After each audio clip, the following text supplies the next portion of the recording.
Hi செல்ல குட்டீஸ், இது வந்து வளகாப்பு அன்னைக்கு எடுத்தது தான் எங்கள் வீட்டு குட்டி தேவதை. இப்போ இவங்க தான் அடுத்த ஒரு ஆள் வரப்போகுது. அப்போ அண்ணி வீட்டுக்கு முன்னாடி இருந்து நானும் கிஷோரும் ட்ரெஸ் எல்லாம் மாற்றிட்டு சரி ஒரு ஃபோட்டோ எடுப்போம். இது வந்து கடைசி அண்ணி. சரி எடுத்துருவோம் அப்படின்னாச்சு. அண்ணி வந்து பெரிய அண்ணி. பெரிய அண்ணிங்கிறத எங்கள் எல்லாருக்குமே அம்மா தான். ஏன்னா எந்த விஷயத்துலையும் யாரையும் விட்டு கொடுக்க மாட்டாங்க. அண்ணி அப்படி தான் கோயம்புத்தூரில் உள்ள அண்ணி வரல. அடுத்து எனக்கு டெலிவரி ஆனது வருவாங்க. அப்போ எல்லாமே ஆட்டோவில் எடுத்து வச்சு மாப்பிள்ளை வீட்டுக்கு வந்தாச்சு. வரும்போதே இந்த குட்டி பாப்பா வந்து செல்வியோட பாப்பா. அவங்க 2 பேர் ட்வின்ஸ் பேபி மாதிரி தான் இருப்பாங்க. அவங்க இருக்காங்க. எந்த வீடியோவுமே அதாவது எந்த ஒரு யாரையுமே விட்டு போகக்கூடாது அப்படிங்கிறதுக்கு வேண்டி எல்லாமே எடுத்திருக்கேன். இப்போ அண்ணன் வந்து டிரான்ஸ்போர்ட்டில் ஒர்க் பண்ணாங்க. இப்போ வந்து அண்ணன் வந்து சின்ன சின்ன பிஸ்னஸ்ஸு, விவசாயம் நமக்கு உயிர் கொடுக்குறதா தானே. அதனால் அண்ணன் வந்து விவசாயம் பண்ணிக்கிட்டு இருக்கிறாங்க. இப்போது அண்ணனை பொறுத்த வரைக்கும் அப்படி தான். எங்களுக்கு அம்மா அப்பா அப்படின்னு தான் சொல்ல முடியும்.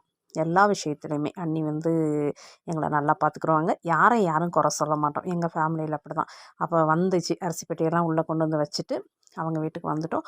வந்து சாமி படத்துக்கிட்ட வச்சு சாமியை கும்பிட்டு ஒவ்வொரு தட்டாக வந்து எடுத்து வச்சு அந்த தட்டு கணக்கெல்லாம் செல்வியும் சின்ன அண்ணியும் எடுத்து வச்சாங்க. அப்போ நம்ம கிடைக்கிற டைமில் நம்ம 2 ஃபோட்டோஸ் எடுத்துக்கிறோம் அப்படின்னு நானும் கிஷோரும் பயங்கர ஒரு இது. அப்போ வெயில் இல்லாமல் இருந்துச்சு. தமிழ்நாடு போனாலும் இந்த வெயிலுக்கு ரொம்ப பயப்படும். கோலங்கள் அழகாக இருந்துச்சு. அதுலேயும் அந்த பேபி ஷவருக்குள்ளே ஒரு கோலம் வந்து ரொம்ப நெகிழ்வாக இருந்துச்சு. பார்க்கும்போதே அவ்வளோ ஒரு மகிழ்ச்சியாக இருந்துச்சு. அதோட ஜட்டி தாங்க அழகு. உண்மைக்கு நீங்களும் ரசிச்சேன்னா லைக் பண்ணுங்கள். இப்போ அவங்க வீட்டுக்கு வந்துட்டு மாப்பிள்ளை வீட்டில் வந்து எனக்கு ஒரு முறைக்கு அக்கா மாமா வரும். நான் அம்மா அப்பான்னு தான் கூப்பிட்டேன்.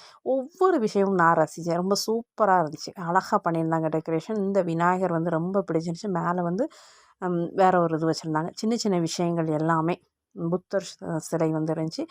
அது மட்டும் இல்லாமல் இந்த இடம் வந்து நல்லா அலங்கரிச்சிருந்தாங்க. அந்த பேபி ஷவருக்குள்ள அண்ணியோட 2வது பாப்பா இது. இப்போ அவங்க வந்து உடுமலையில் ஒர்க் பண்ணிக்கிட்டு இருக்காங்க. இப்போ தம்பியும் பாப்பாவும் அங்கே இருக்காங்க.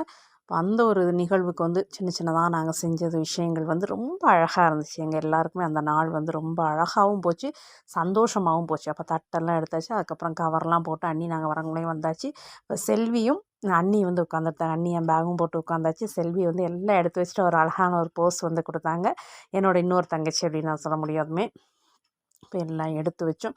எடுத்து வச்சுட்டு இதோட கண்டினியூஸ் வீடியோ வந்து அடுத்தும் நாங்கள் போட்டு விட்றேன்.